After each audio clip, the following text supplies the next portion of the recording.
Bien, esta audiencia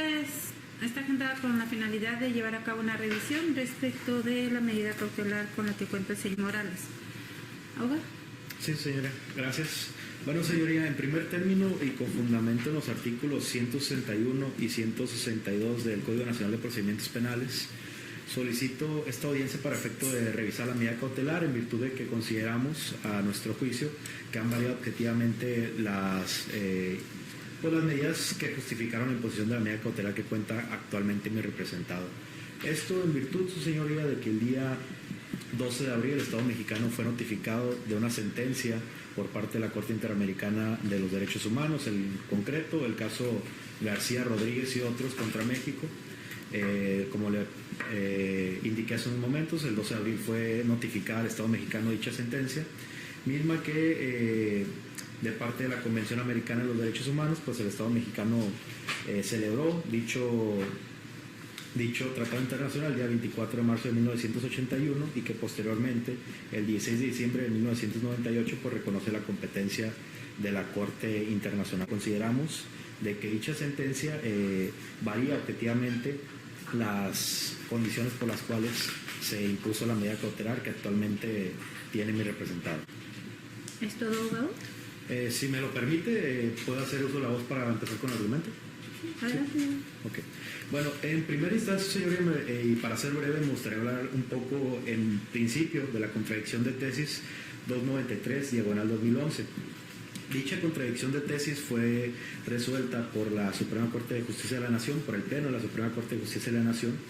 y básicamente habla de la posición jerárquica de los tratados internacionales en materia de derechos humanos en relación con la Constitución. De primera instancia, su señoría, y esto en base a los artículos, primero a los 3 primeros párrafos del artículo primero constitucional, el 15 y el 133 de la Constitución, esta contradicción de tesis nos habla de que existe una supremacía constitucional en la cual, gracias a estos artículos y a la reforma del 2011 a la Constitución, se realiza precisamente que cuando un tratado internacional en materia de derechos humanos es ratificado por el Estado mexicano, estos derechos humanos pasan a ser parte de la Constitución y de esa forma es que se configura la supremacía constitucional. Es decir, que no hay una jerarquía entre la Constitución y los derechos humanos en tratados internacionales, sino que forman parte de la misma supremacía constitucional. En la página número 30 precisamente de dicha contradicción de tesis en la ejecutoria, nos dice textualmente que no se puede ser estudiada en términos de jerarquía, pues la reforma constitucional modificó el artículo primero precisamente para integrar un catálogo de derechos y no distinguir o jerarquizar esas normas en atención a la fuente de la que provienen. Esta conclusión se refuerza si se considera que el artículo primero constitucional, además de determinar las fuentes de reconocimiento de los derechos humanos, incorpora criterios hermenéuticos para la solución de posibles antinomias frente a la duplicidad de la regulación de un derecho humano. Aunado a esto, su señoría, viene a platicarnos también la misma sentencia en la página número 36, lo que le comenté hace un momento, que en los primeros 3 párrafos del artículo primero constitucional se desprende lo siguiente. Primero, que los derechos humanos reconocidos en la Constitución y los tratados de los cuales México sea parte integran un mismo conjunto o catálogo de derechos. Segundo, la existencia de ese dicho catálogo tiene por origen la Constitución misma. Y tercero, dicho catálogo debe utilizarse para la interpretación de cualquier norma relativa a los derechos humanos. Por último, las relaciones entre los derechos humanos que integran este conjunto deben resolverse partiendo de la interdependencia, la indivisibilidad de los derechos humanos, lo que excluye la jerarquía entre unos y otros, así como del principio pro persona, entendiéndose como una herramienta armonizadora y dinámica que permite la funcionalidad del catálogo constitucional de derechos humanos. Es así, su señoría, que más allá de esta, digamos, este nuevo paradigma de derechos humanos, la misma Corte nos dice cómo es que deben tomarse en cuenta las sentencias y jurisprudencias de la Corte Interamericana de Derechos Humanos en relación con las nacionales. En la página número 51 también nos comenta que siempre y cuando se cumpla con el requisito material previsto en el artículo número 15 constitucional, pasarán a formar parte del catálogo constitucional de derechos humanos, desvinculándose del tratado internacional que es su fuente y por lo tanto de su jerarquía normativa, para gozar en consecuencia de una supremacía constitucional en los términos previamente definidos.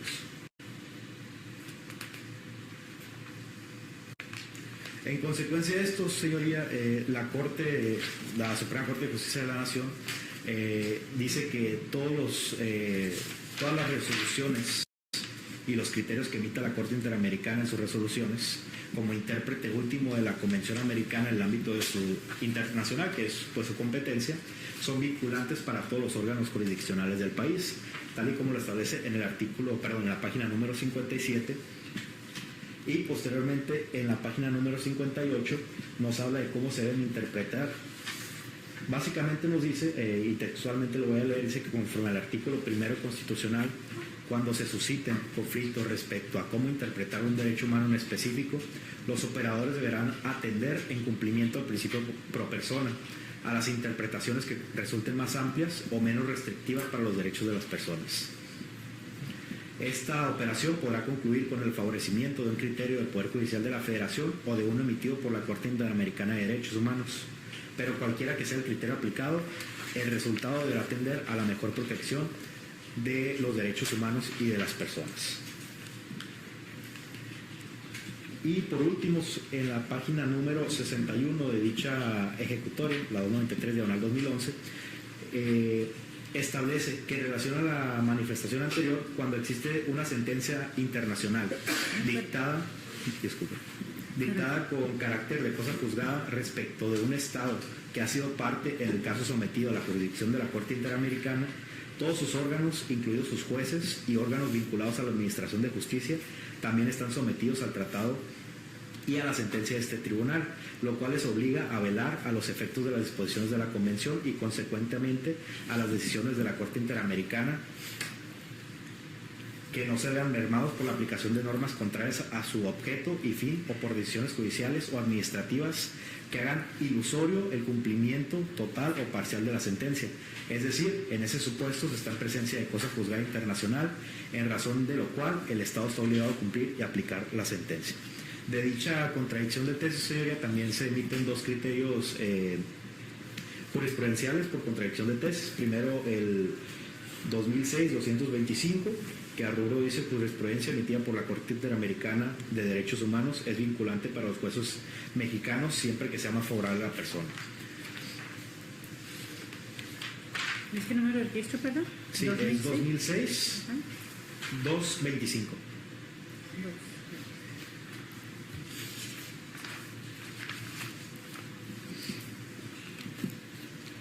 Y se emite también otro criterio, señoría, que habla que es del registro digital 2006-224, que a rubro dice: derechos humanos contenidos en la Constitución y en los tratados internacionales constituyen un parámetro de control de regularidad constitucional, pero cuando en la Constitución hay una restricción expresa, al ejercicio de aquello se debe estar a lo que establece el texto constitucional. Si leemos solamente digamos, esta extracción de la sentencia, pudiéramos creer que una restricción como lo es el artículo 19 constitucional, pues deberíamos de atender a lo que dice el 19 constitucional y no lo que dicen los tratados internacionales. Sin embargo, en la misma página 61 y 58, donde nos habla la sentencia, es decir, la contradicción de tesis, cómo se deben interpretar, ahí nos maneja que la interpretación del artículo 1 constitucional en su última línea del párrafo 1 constitucional dice que esas constituciones, esas restricciones expresas, si me permite lo voy a buscar para leerlo, aquí dice: en los tratados internacionales de los que el Estado mexicano sea parte, así como de las garantías para su protección, cuyo ejercicio no podrá restringirse ni suspenderse, salvo los casos y bajo las constituciones que bajo las condiciones que esta Constitución establece. La misma sentencia nos hace ver que esa interpretación es únicamente en cuanto a los casos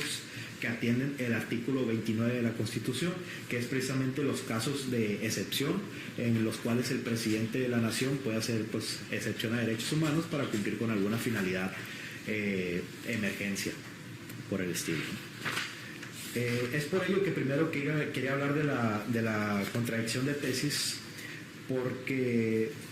Es relevante cómo se deben de interpretar los derechos humanos en virtud de cómo realizar un control difuso y en aplicar alguna porción normativa de la Constitución y pues en su caso aplicar algún derecho humano previsto en la Convención Americana. En el caso en concreto, su señoría, y lo relevante aquí, pues no es la contradicción de tesis, sino la sentencia García Rodríguez contra México, que fue la que le platiqué al principio. En dicha sentencia, que fue notificada apenas hace como 2 meses al Estado mexicano, el 12 de abril, se estudió básicamente el arraigo y la prisión preventiva, como la conocemos hoy en día, pero pues no voy a hablar obviamente del arraigo, sino que me voy a enfocar únicamente a la prisión preventiva oficiosa. En primera instancia, su señoría, en el párrafo número 156 de dicha sentencia, nos dice la Corte Interamericana que se ha considerado que una medida cautelar restrictiva de la libertad no debería ser arbitraria y no debe afectar el derecho a la presunción de inocencia. En primera instancia dice que es necesario que se presenten presupuestos materiales relacionados a la existencia de un hecho ilícito y con la vinculación de la persona procesada a ese hecho. Segundo, que esas medidas cumplan con los 4 elementos del test de proporcionalidad, es decir, con la finalidad de la medida que debe ser legítima, compatible con la Convención Americana, idónea con el fin que se persigue, necesaria y estrictamente proporcional. Y la decisión que las imponga contenga una motivación suficiente para permitir evaluar si se ajusta a las condiciones señaladas. Es decir, la Corte no nos dice que no debería existir una prisión preventiva oficiosa, sino que da unos parámetros para efectos de que esta prisión preventiva no sea una prisión preventiva en automático, que no sea tampoco arbitraria, sino que da ciertos, digamos, requisitos para que esa prisión preventiva, en caso de imponerse, pues sea acorde a la Convención Americana de Derechos Humanos. En ese sentido, en el párrafo número 158,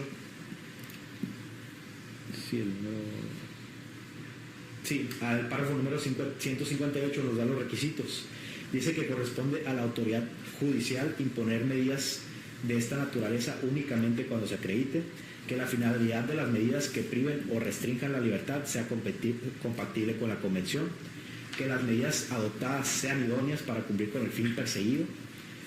que sean necesarias en el sentido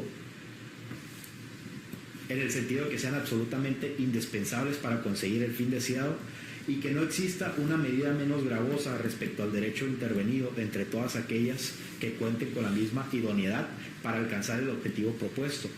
Y por último, que resulten estrictamente proporcionales, de tal forma que el sacrificio inherente a la restricción del derecho a la libertad no resulte exagerado o desmedido frente a las ventajas que se obtiene mediante tal restricción y el cumplimiento de la finalidad perseguida. En ese sentido, pues la Corte nos hace ver que solo se debe imponer cuando sea necesaria la satisfacción del fin legítimo, a saber que el imputado, bajo datos objetivos, no impedirá el desarrollo del procedimiento ni eludirá la acción de la que debe realizarse, ni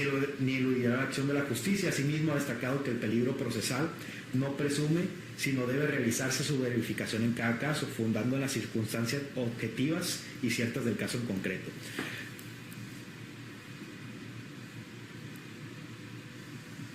Por último, en cuanto a la necesidad de cautela, también nos habla en el párrafo número 160, que respecto a la necesidad, al ser la privación de la libertad una medida que implica una restricción a la esfera de la acción individual, corresponde exigir a la autoridad judicial que imponga dicha medida únicamente cuando considere que los demás mecanismos previstos en la ley impliquen un menor grado de injerencia en los derechos individuales y que no son suficientes para satisfacer el fin procesal. Por último, también la Corte considera también que el hecho de que la prisión preventiva en el artículo 19 constitucional,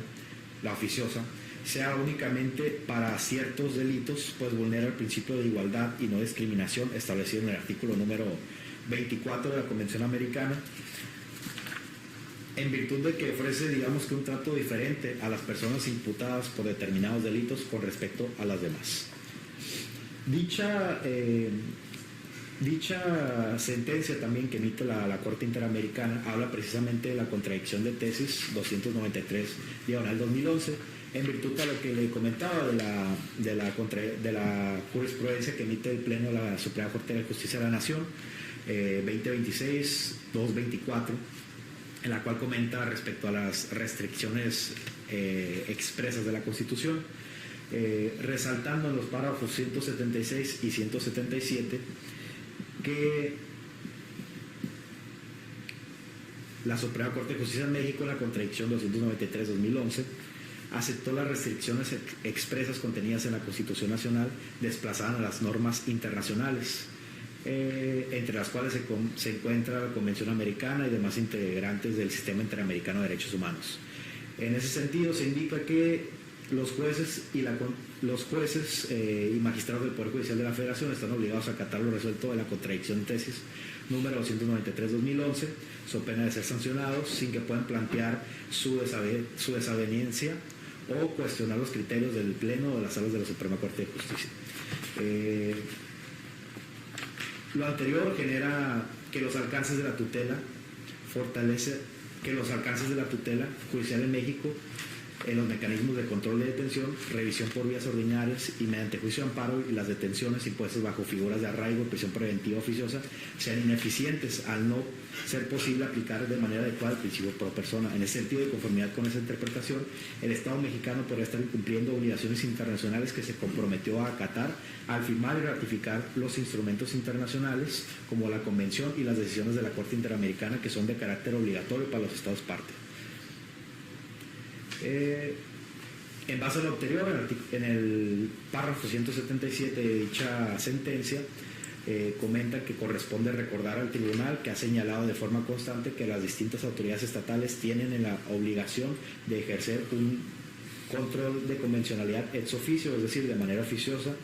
entre las normas y prácticas internas y la Convención Americana en el marco de sus respectivas competencias y regulaciones procesales correspondientes. Para llevar a cabo estas tareas, las autoridades internas deben tener en cuenta no solamente el tratado, sino también la interpretación del mismo que ha hecho la Corte como último intérprete de la Convención. Aunado a esto, señoría, también el pasado año México fue sentenciado por diversos casos, el caso Zompatzle y Tepiztle y otros contra México, en la sentencia del 7 de noviembre del 2022, el cual en su párrafo 118 hace mención también a la contradicción de tesis número 293-2011 y a esta interpretación. Dice: por último, corresponde recordar que la Convención de Viena sobre el Derecho de los Tratados dispone que en su artículo número 27 que un Estado parte no puede invocar disposiciones de derecho interno, incluyendo sus disposiciones constitucionales, para dejar sin efecto el cumplimiento de los tratados internacionales y efectuar un adecuado control de convencionalidad. Como lo comenté con anterioridad, pues esta sentencia también fue del año pasado, el 7 de noviembre del 2022. Y comentar también que el artículo 27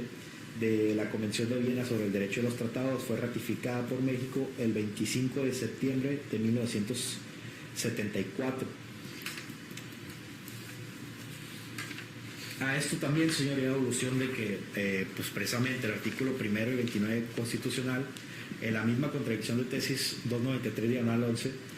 habla de que precisamente estas restricciones expresas son las que en su momento habla del artículo 1 constitucional, refiriéndose al 29 de la Constitución, que son las restricciones que puede hacer el presidente de la Nación bajo la aprobación del Senado,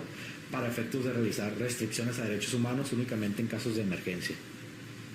Por último, señoría, en el caso García Rodríguez contra México, en la sentencia, en el párrafo 303, habla de una obligación. Conforme a lo expuesto en la dicha sentencia, dice que se recuerda que las autoridades internas, al aplicar figuras de arraigo o de prisión preventiva, deben ejercer un adecuado control de convencionalidad para que las mismas no afecten derechos contenidos en la Convención Americana de las personas investigadas o procesadas por un delito,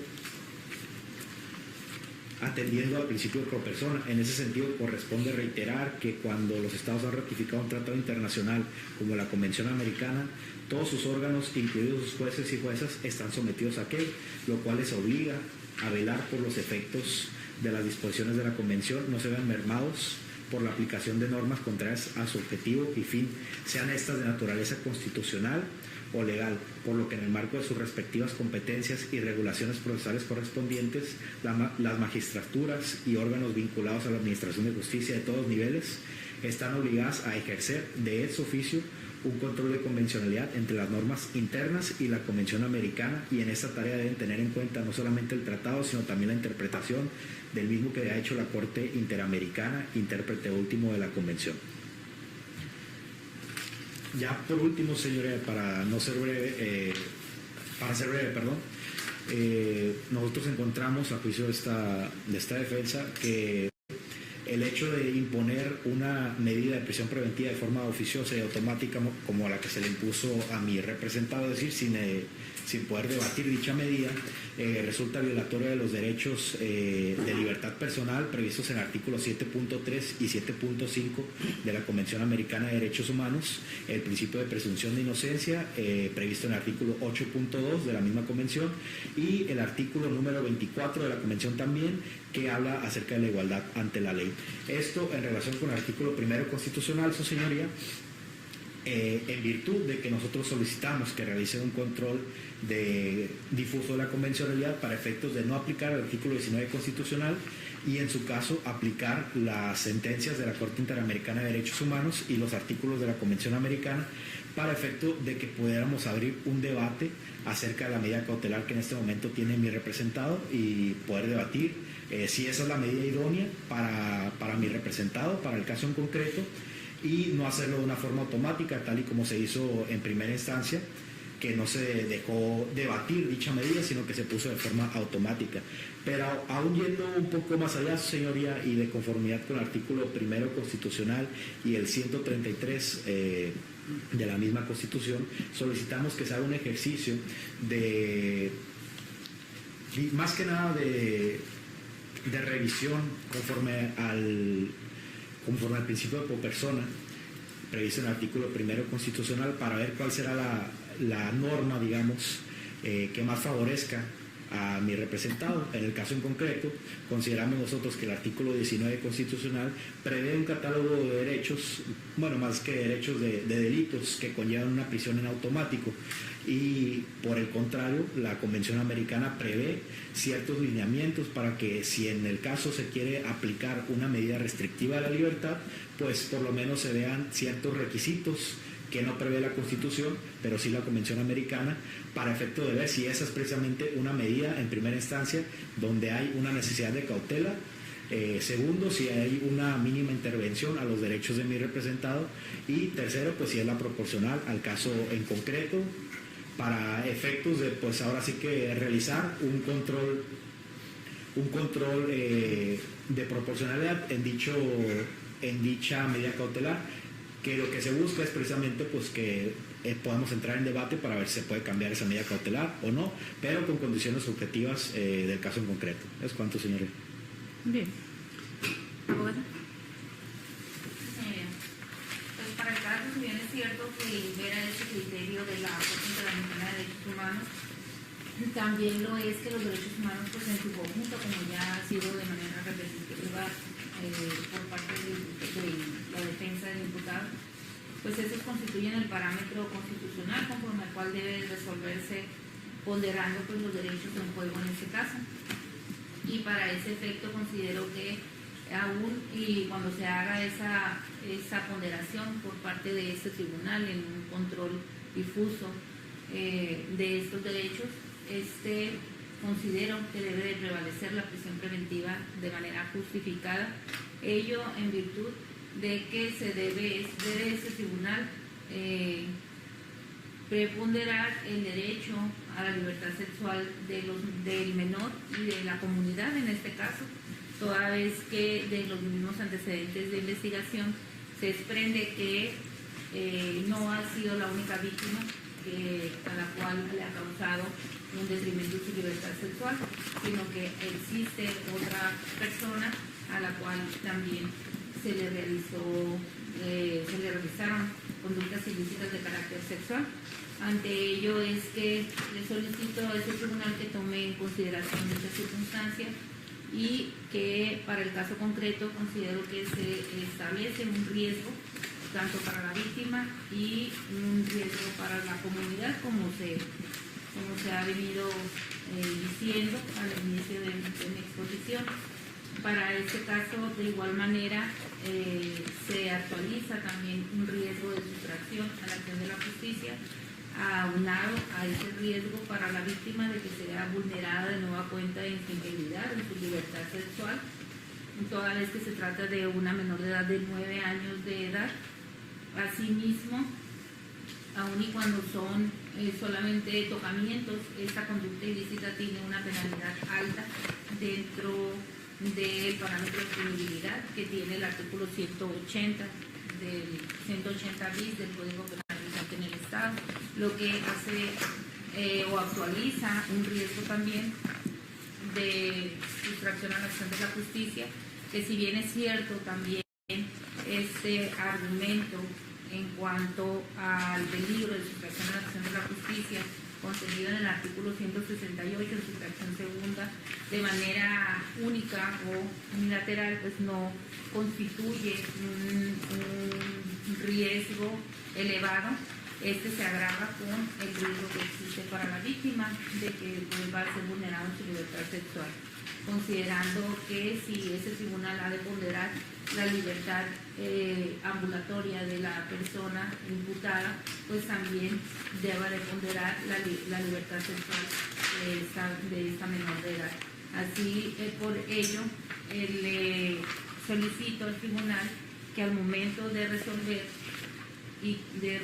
toda vez que se trata de derechos de personas menores de edad, lo haga con perspectiva de infancia y de adolescencia, toda vez que, como ya se dijo, la menor de edad tiene 9 años, por lo que consideramos que el imputado debe continuar en prisión preventiva, en este caso de manera justificada, toda vez que a todos los ordenamientos de carácter internacional que ha hecho alusión la defensa, pues de ellos también se desprende que si bien es cierto, ya fue declarado inconvencional dicho parte del artículo 19 constitucional, pues este da también pie para que se justifique dicha medida, es decir, no es tajante en precisar que todos los delitos o ningún tipo de delito deba de llevarse o imponerse de manera oficiosa, sino que si para el caso concreto es necesaria, es idónea y es proporcional dicha medida, pues esta puede imponerse de manera justificada, como es el caso. Considero que esta medida sería idónea, es necesaria y sería proporcional, por lo que he venido manifestando en cuanto a que existe un riesgo para la víctima de que sea vulnerada de nueva cuenta en su libertad sexual, y para la comunidad, toda vez que este tipo de agresiones hacia los menores pues se lleva normalmente en ausencia de testigos.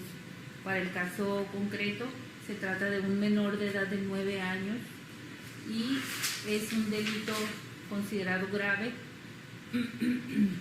por la ley, toda vez que el mismo tiene como pena mínima la de 8 años de prisión y como una pena máxima de 12 años de prisión. Lo que tenemos que es un aliciente más para que esta persona, una vez decretada su libertad,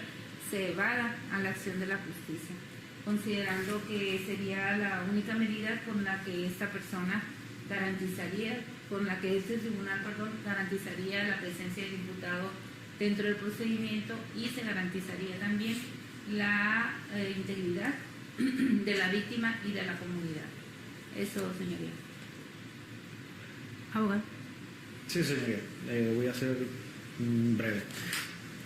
Bueno, en primera instancia, tal y como lo dice la abogada, el hecho de que estas sentencias al Estado mexicano por parte de la Convención precisamente no dice eso. O sea, no dice que ningún delito deba ser en prisión preventiva. Lo que sí dice es que no debe existir una prisión preventiva en automático, como es la que sufrió mi representado de su audiencia de formulación de imputación. Porque en el caso en concreto, el hecho de porque a él se le formuló imputación por el delito de abuso sexual a menor de 14 años, solicitó una prórroga del plazo constitucional. En ese mismo momento, el juez, de forma automática, sin tomar en consideración ningún otro criterio,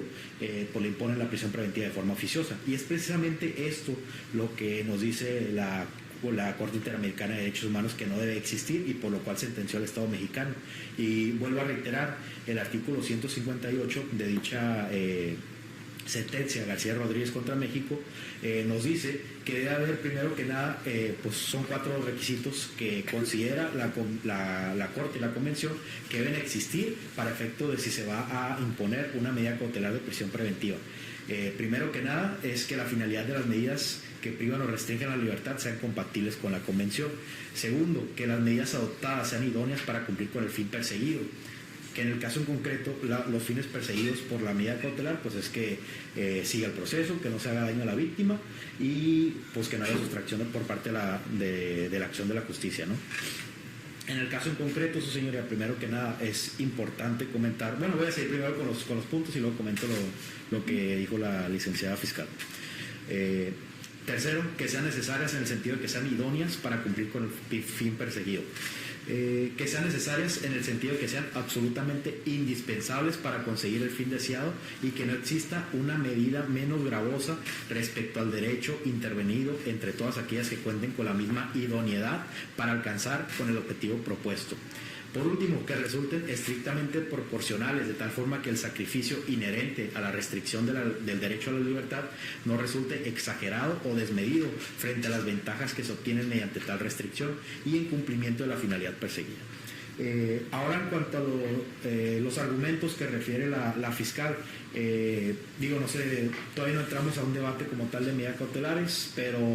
de igual forma me voy a adelantar un poquito. Primero que nada, la fiscal habla del riesgo de la víctima porque es una menor de 9 años. Sin embargo, dentro de la carpeta de investigación que se inició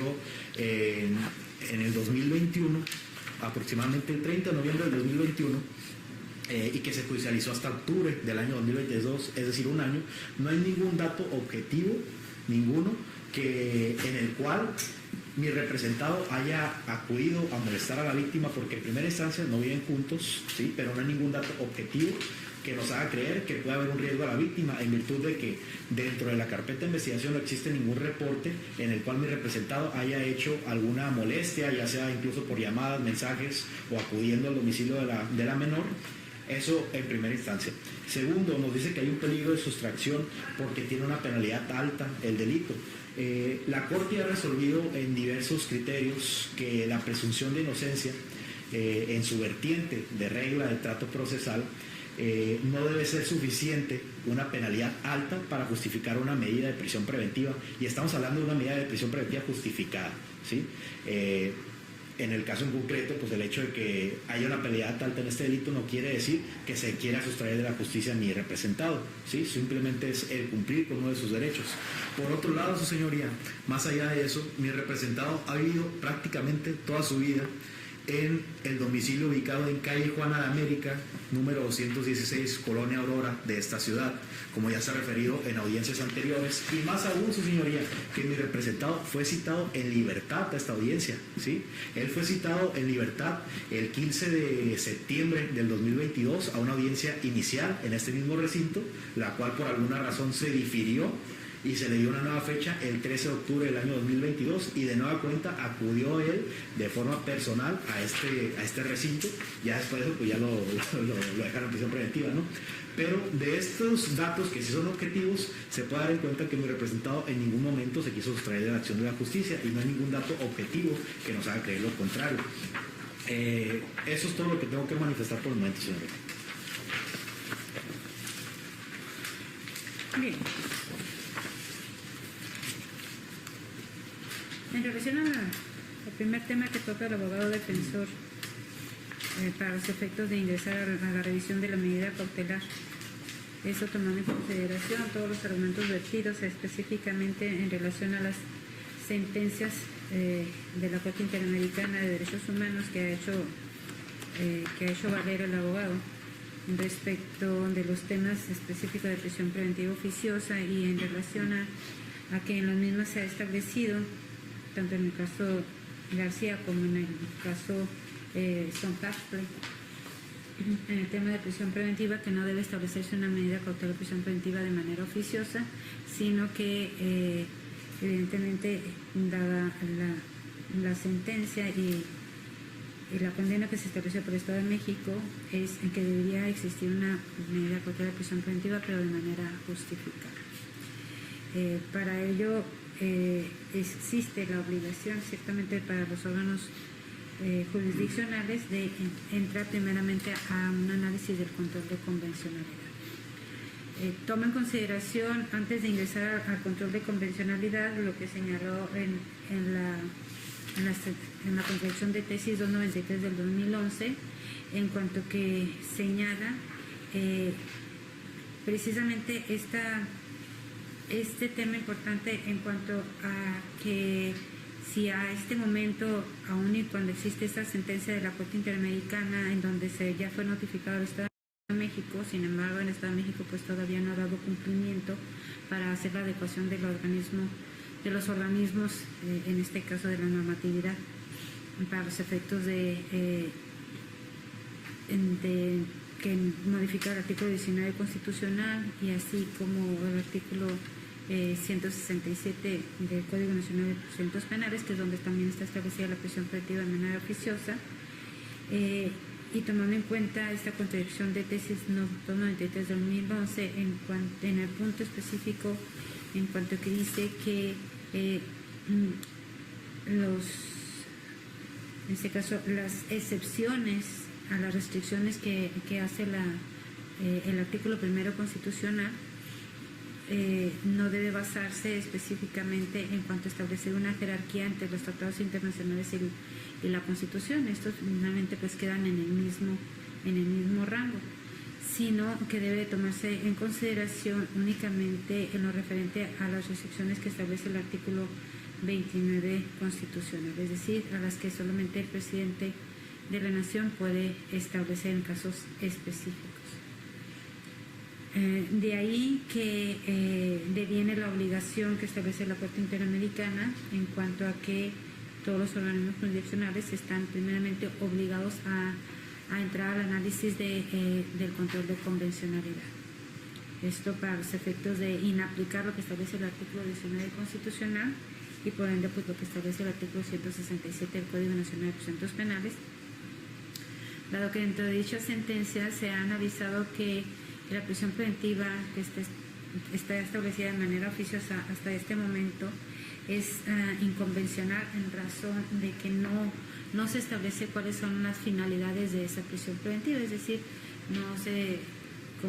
se cumple con estos requisitos de que se debe establecer pues la legitimidad, la necesidad, la proporcionalidad y la idoneidad de esta medida cautelar. De ahí que es inconvencional establecer una prisión preventiva oficiosa, puesto que no se cumple con estos requisitos, ¿no? Y se establece entonces de forma automática, es decir, nada más porque está en el catálogo de delitos graves. Por esta sola razón se impone la prisión preventiva, sin entrar al análisis de estos parámetros que ya han sido referidos también en la Corte Internacional. Por lo tanto, y en atención sumándome a los argumentos que había advertido el abogado defensor, y que ciertamente está establecida esta obligación para los órganos jurisdiccionales, es que se entra al análisis de este control de convencionalidad, y que precisamente por las razones que expuse en cuanto a que está establecida una prisión preventiva que no tiene ninguna justificación, que no se establece ninguna finalidad en dichos numerales para la imposición de la misma, sino solamente obedece a un catálogo establecido en los mismos numerales, es que se impone la prisión preventiva oficiosa, y esto pues evidentemente contraviene lo que establece la Convención Americana y de lo cual resultó pues la sentencia de las dos sentencias de la Corte Interamericana, de las cuales ya hizo referencia el abogado defensor, razón por lo cual es de declararse inconvencional por los numerales ya precitados, 19 constitucional y 167 del Código Nacional de Procedimientos Penales, en cuanto a una medida cautelar de prisión preventiva de manera oficiosa. En cuanto al segundo tema, que también evidentemente establece la Corte Interamericana, que después de haber entrado al análisis de este control de convencionalidad, se tiene que entrar al análisis de la medida cautelar. En este caso, si la medida cautelar de prisión preventiva que actualmente tiene el señor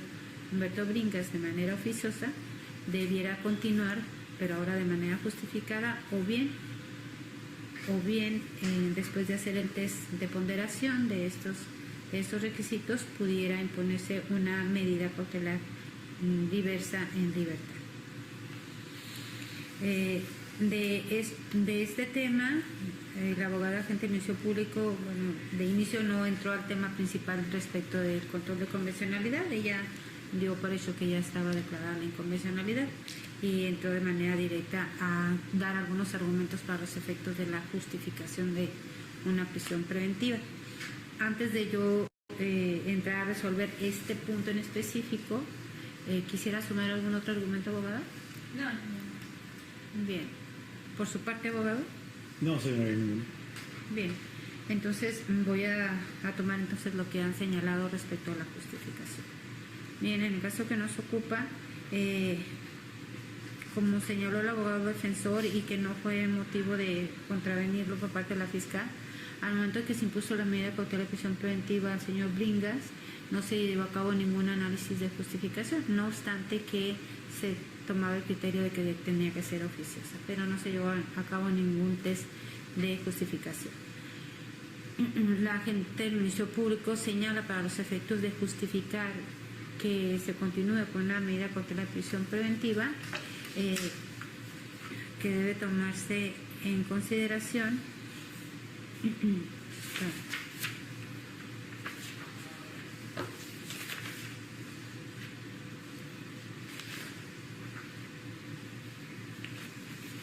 el derecho a la libertad sexual del menor, así como de la comunidad,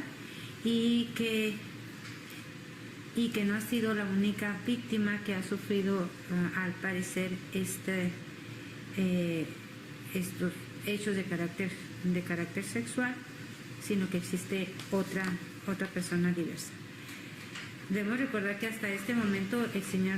señor Humberto Bringas se encuentra aún sujeto en una investigación,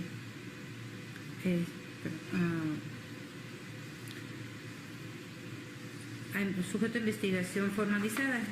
Ignoro, porque no lo han señalado, si ya se presentó el escrito de acusación, pero pues hasta este momento no ha sido sentenciado, por lo tanto pues no podemos tomar como cierto una presunción que ahora se convierta en una verdad real, al momento de señalar que no es la primera persona que ha sido víctima al parecer de hechos de carácter sexual, de delitos de carácter sexual, sino que existe otra persona. No podemos dar por cierto esa aseveración, puesto que todavía no ha sido sentenciado por ningún delito de esta naturaleza. Se encuentra solamente vinculado a un proceso, y en su caso, que no me lo han señalado, tal vez esté ya en carácter de acusado si es que se presentó el escrito de acusación, pero aún no se ha emitido una sentencia en definitiva. Aun y cuando el delito por el cual se le ha vinculado al proceso es precisamente un delito de carácter sexual,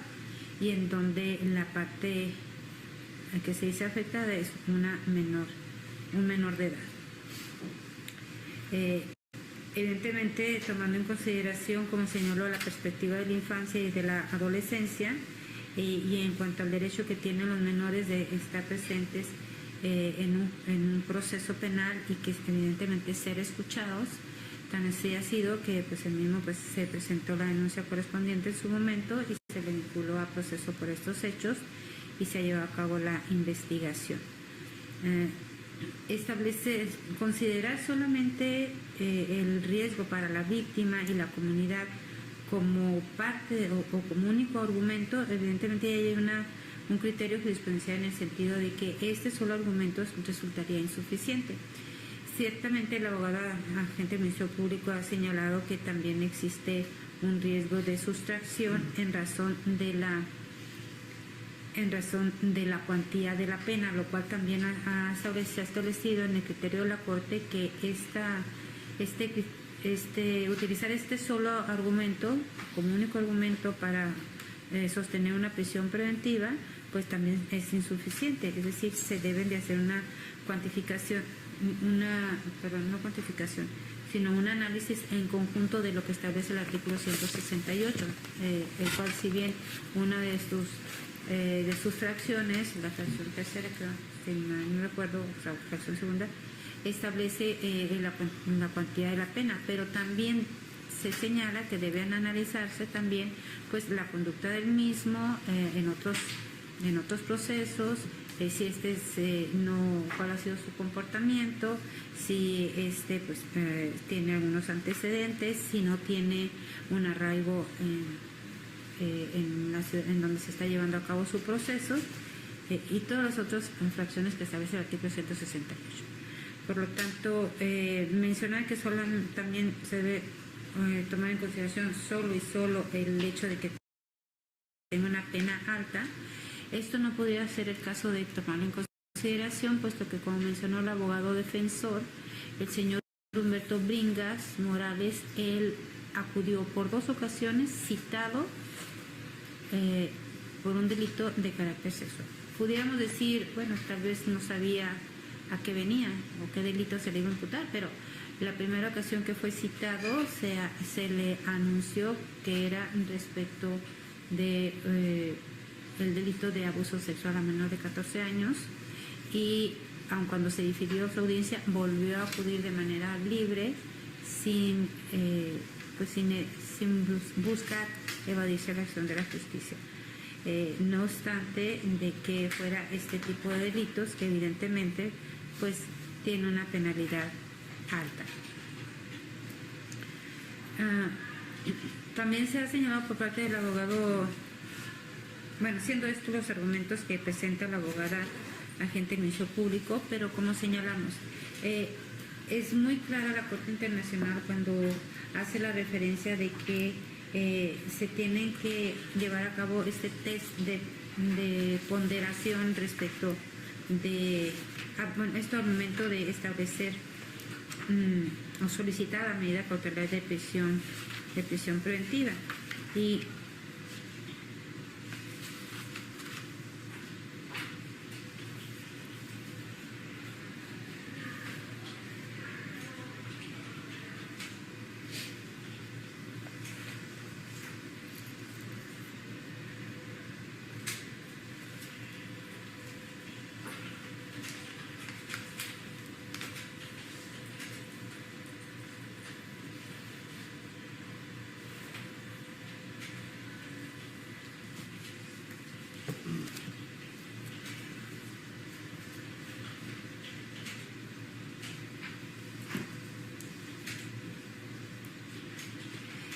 primeramente, en cuanto a la finalidad, habla respecto de este punto que en relación a las medidas cautelares ya se ha establecido por parte de la Corte, por parte de la Corte Interamericana, que la finalidad de las medidas de naturaleza cautelar que priven o restrinjan la libertad debe ser compatibles con la Convención. A su vez, a la luz de dicho instrumento internacional, la medida restrictiva de la libertad únicamente podrá buscar cumplir con 2 finalidades: que el acusado no impide el desarrollo del procedimiento ni eluda la acción de la justicia. De lo contrario, se verían vulnerados los derechos de libertad personal y de la presunción de inocencia. Es decir, en la finalidad ni siquiera se ha quedado sentado que debe tomarse en consideración el riesgo para la víctima. ¿Por qué? Porque existen otras medidas cautelares que no necesariamente sea la prisión preventiva, con las cuales se puede cumplir con esta proporción, de este tipo de proporción, que no es exactamente la prisión preventiva, sino que únicamente deben ser considerados tanto el derecho, lo que es que no se vaya a evadir la acción de la justicia y que no se impide el desarrollo del procedimiento. Esto para no afectar los derechos de libertad y de la presunción de inocencia y establece esta última como una pena anticipada. Por lo tanto, pues debe ser legítimas de acuerdo a las finalidades que persigue también en la o que sean compatibles con la convención. Y en el caso que nos ocupa, cuando no se ha llevado a cabo este test de proporcionalidad, este test en el cual se deben cumplir todos los requisitos para los efectos de establecer la prisión preventiva, pues es que se anuncia que no es de acorde a la convención. Y en el caso que nos ocupa, pues la agente del Ministerio Público no ha señalado cuál sería, si bien estableció la necesidad de una cautela basada exclusivamente en la cuestión de riesgo para la víctima y señalando el riesgo de sustracción sola y solamente este punto en razón de la pena a imponer, considero que esta parte pues no se encuentra debidamente justificada. Tampoco la agente del Ministerio Público ha señalado respecto de, en el caso que nos ocupa,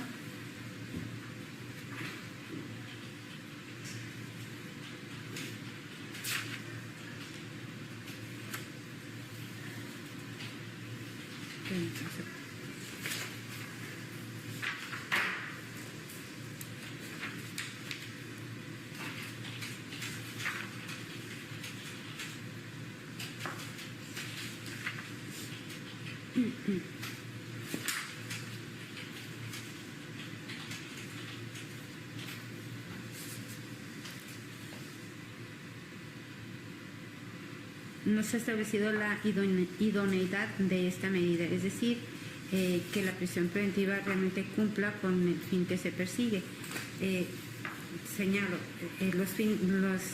fines que se deben de perseguir es que no se vaya a evadir la cuestión de justicia y que no se obstaculice el proceso. Respecto al tema de obstaculización del proceso, pues no se ha hecho ninguna referencia, ningún argumento para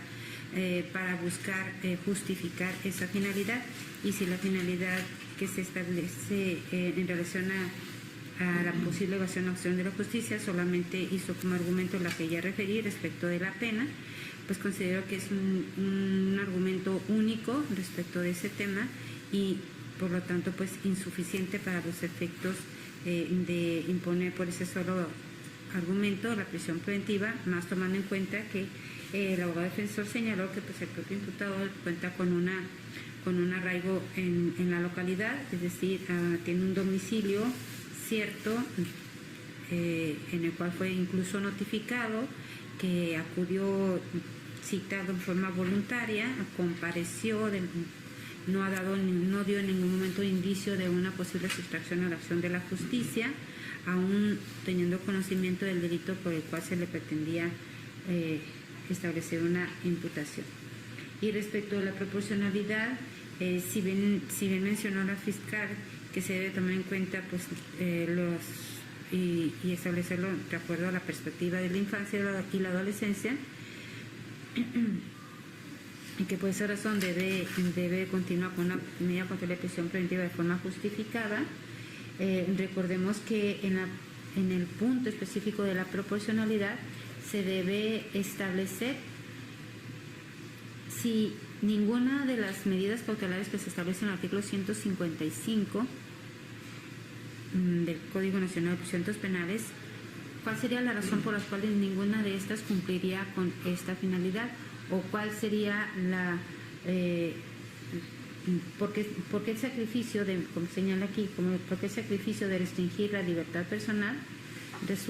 debiera resultar suficiente ante el resto de las medidas cautelares? Y en el caso que nos ocupa, pues existen otras medidas cautelares que también pudieran en un momento determinado cumplir o establecer una proporcionalidad, como entre ellas puede ser el arraigo, puede ser un localizador, puede ser las prohibiciones, que todas estas pues cumplirían, serían más proporcionales. Y más aún me llama mucho la atención que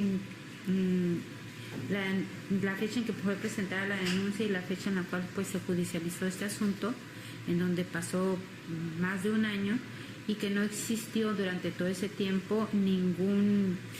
incidente que permitiera suponer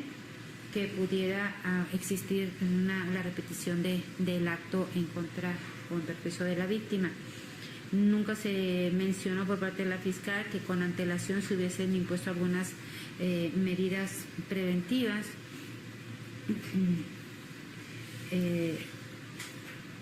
o medidas de protección para la víctima y que éstas se hayan incumplido por parte de el aquí acusado. Por lo tanto, no se justifica por qué con este requisito de la proporcionalidad, de que debe ser necesaria y solo necesaria la prisión preventiva respecto de otras medidas cautelares en libertad. Por esa razón, considero que al no estar suficiente justificada la medida cautelar de prisión preventiva, deberá de imponerse, dejar sin efecto la prisión preventiva oficiosa que ahorita con la que cuenta el señor Humberto Bringas Morales, e imponerle una medida cautelar en libertad. En este caso será la del arraigo domiciliario y la del localizador. Evidentemente, amén de estas, también el arraigo en el domicilio que ha señalado el abogado defensor y en el que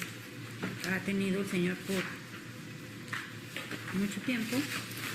que es el ubicado. Entonces quedará impuesta como medida cautelar la de arraigo domiciliario en el domicilio. Asimismo, se impondrá como medida cautelar el localizador.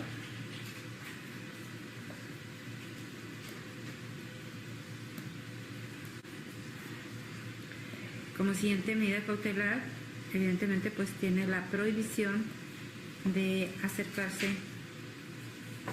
y o de molestar, en este caso, al menor víctima, y también la prohibición, pues evidentemente, de acercarse al domicilio donde habita el menor víctima. En consecuencia de ello, se ordena la libertad